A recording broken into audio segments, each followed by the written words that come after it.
January 22nd, 2015, my son Grant was working at a Quick Trip in Mesa, Arizona.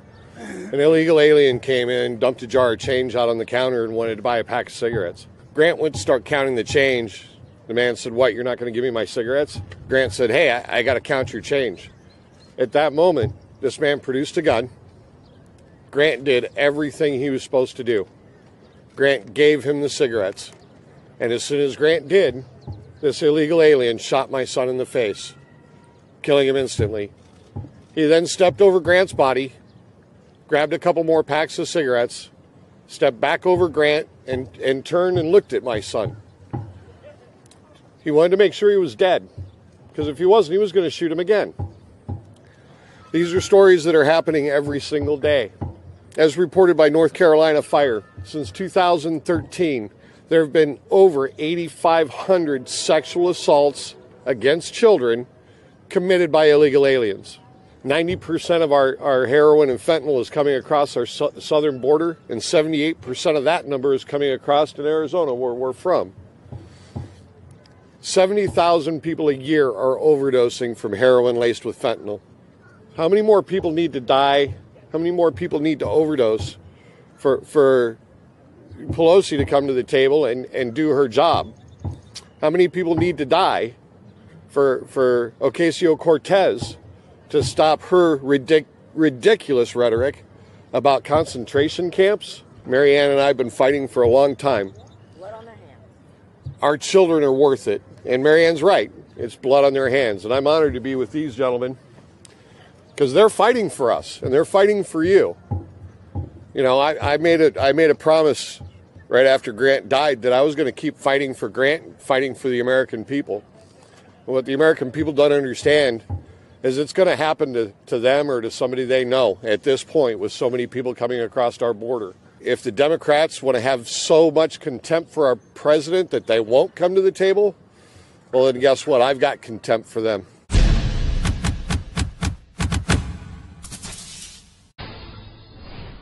The Trump administration pledging to crack down on illegal immigration, officially backing two immigration bills headed for the House vote tomorrow that punish both illegals and sanctuary cities. President Trump met with victims of crimes committed by illegal immigrants earlier today.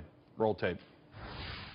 You lost the people that you love because our government refused to enforce our nation's immigration laws. For years, the pundits, journalists, politicians in Washington refused to hear your voices.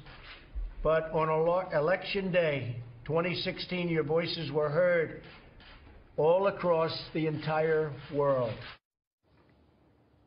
Steve Runnebeck was one of those at the White House meeting. His 21-year-old son, Grant, was allegedly murdered by an illegal immigrant who was out on bond and facing deportation at the time. Steve joins me now. Steve, thank you very, very much for spending the evening with us. First, please, if you can, just tell us a little bit about the story of your son. You know, I've read the accounts, but I'm not sure most people are familiar with it. Well, what happened was January 22nd, 2015. Grant was working the overnight shift at the convenience store he worked at. Apolinar Altamirano came into the store to buy cigarettes, dumped a jar of change out on the counter. Grant was counting the change. Mr. Altamirano said, "What, you're not going to give me my cigarettes?" And Grant tried to explain to him that he had to count the change first. Altamirano then produced a gun. Grant immediately offered up the cigarettes. And at that point, Mr. Altamirano shot him in the face, killing him instantly. Your son was murdered over a pack of cigarettes, and of course, it was enabled by the fact that this illegal immigrant was already out on bond. He was out on a $10,000 ICE bond at the time. What do you want to see happen? I know, obviously, his trial starts in September, and he'll be facing the death penalty, but there's going to be a vote on Steinley's law, and there's also a law Representative Biggs has introduced named after your son, Grant. That would be Grant's law, and I think one of the key provisions there is no early paroles or things like that. Well, yeah, and basically what Grant's law does is,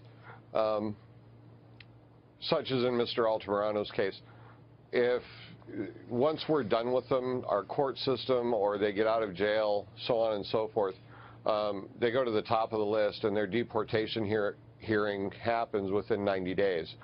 So they're not really able to go back out onto the streets. It's pretty much they go straight to deportation, and they're removed from the country. Well, and I will point out to the audience that your son was murdered while this guy was out on day 745. Yes. There was no even sense of urgency to even seek any form of justice, again, with someone who had entered this country illegally. What do you say to those people that try to justify sanctuary cities? Well, you know, I'd like them to think about Grant. I'd like them to search Grant's name, because it's not just Grant. It's over 63,000 American citizens since 9/11 happened have been killed by illegal immigrants.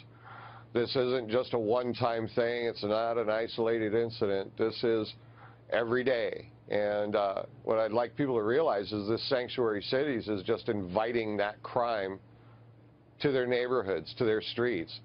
They're inviting the chance for this to happen to their children. It's not worth it.